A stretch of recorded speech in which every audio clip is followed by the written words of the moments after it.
మిత్రులకు ప్రెస్ రిపోర్టులకు అందరికి కూడా పేరు పేరున ప్రత్యేకంగా ధన్యవాదాలు తెలియజేస్తూ, మరి గత 2 సంవత్సరాల నుంచి ఎర్రమట్టి దిబ్బల్లో చదును చేయడం అనేది జరుగుతుంది. ఏదైతే రుషికొండ గుండు కొట్టారో ఆ కొండ మెటీరియల్ అంతా కూడా అక్కడే డంపు చేశారు. విజయసాయిరెడ్డి డ్యాంలో కనుసన్నలో జరిగినటువంటి ఆ భూదంద అంతా కూడా ఎవరైతే సొసైటీ పేరు చెప్పారో సొసైటీ ముసుగులో జరుగుతున్నటువంటి ఈ భూదందాన్ని మరి ఏసీబీ కానీ సిబిఐతో దర్యాప్తు చేయాలి. ఎందుకంటే మానవ వనరులు అంటే మనకి ఎర్రమట్టి దిబ్బలు సహజంగా ఏర్పడి మరి ఇండియాలోనే ఒక 3 ఏరియాల్లో ఈ సంపద అంతా ఉంది. ఏ ప్రభుత్వం వచ్చినా సరే ఇలాంటి సంపదని కాపాడాలి తప్ప సొసైటీలకి బడాబాబులకి భూములు ఇవ్వడం అనేది చాలా పెద్ద నేరం. ఇది ప్రజల సంపద. ఈ ప్రజల సంపదను కొల్లగొట్టే విధంగా మరి మైన్స్ డిపార్ట్మెంట్ కళ్ళు మూసుకుందా, అటవీ శాఖ కళ్ళు మూసుకుందా, మరి ఇక్కడ ఉన్నటువంటి అధికారులు కళ్ళు మూసుకున్నారా అని అది అడుగుతున్నాను.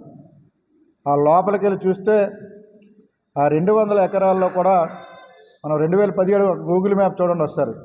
అంతా కొండలు, లోయలు, దాని తాలూకా వాటర్ కూడా పారే విధంగా ఎర్రమట్టి దిబ్బల్లో ఈ తుఫాన్లో వచ్చేటువంటి వాటర్ పారిన తర్వాత మత్స్య సంపద కూడా పెరగడానికి ఎక్కువ అవకాశం ఉంటుంది. ఎందుకంటే ఆ వాటర్ అనేది ఇక్కడ చేరడం వల్ల రొయ్యి పుల్లలు కానీ, రొయ్యలు కానీ, చేపలు కానీ ఉత్పత్తి అవ్వడానికి ఎక్కువ అవకాశం ఉన్న ఏరియా.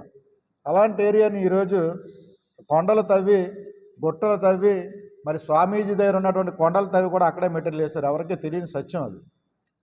లారీలన్నీ కూడా బీచ్ రోడ్డున వచ్చిన లారీలన్నీ కూడా అక్కడే డంప్ అయ్యాయి. కొండలు తీసుకొచ్చి ఇక్కడ కొండలు కప్పుకున్నారు తప్ప ప్రజలకు ఉపయోగపడే విధంగా లేదు. అదంతా కూడా లేఅవుట్ వేశారు. దాంట్లో పేదలకి సుమారుగా 75 ఎకరాల్లో 75 గజాలు చొప్పున ఇవ్వాలనేది ఒక కాన్సెప్ట్ ఉంది.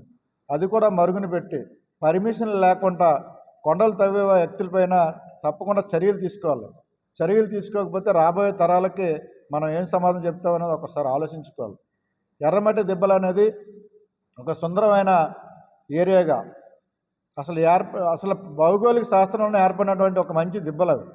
దాన్ని కూడా ఈరోజు గుల్ల కొడుతున్నటువంటి మరి ఎవరైతే ఈరోజు పెట్టుబడిదారులు ఉన్నారో వారిపైన చర్యలు తీసుకోమని మరి నారా చంద్రబాబు నాయుడు గారిని, పవన్ కళ్యాణ్ గారిని, అలాగే మోడీ గారిని కూడా కోరుతున్నాం. ఎందుకంటే సహజ సంపదని కాపాడండి, ప్రజలకు ఉపయోగపడే పని చేయాలనేసి తెలుగుదేశం పార్టీ తరఫున మరి ఎవరైతే నారా చంద్రబాబు ముఖ్యమంత్రి గారికి, మరి ఎవరైతే ఈరోజు మంత్రిగా ఉన్నటువంటి పవన్ కళ్యాణ్ గారికి కూడా వేడుకుంటున్నాం.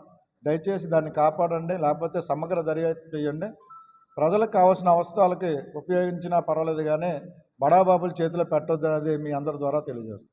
Thank you.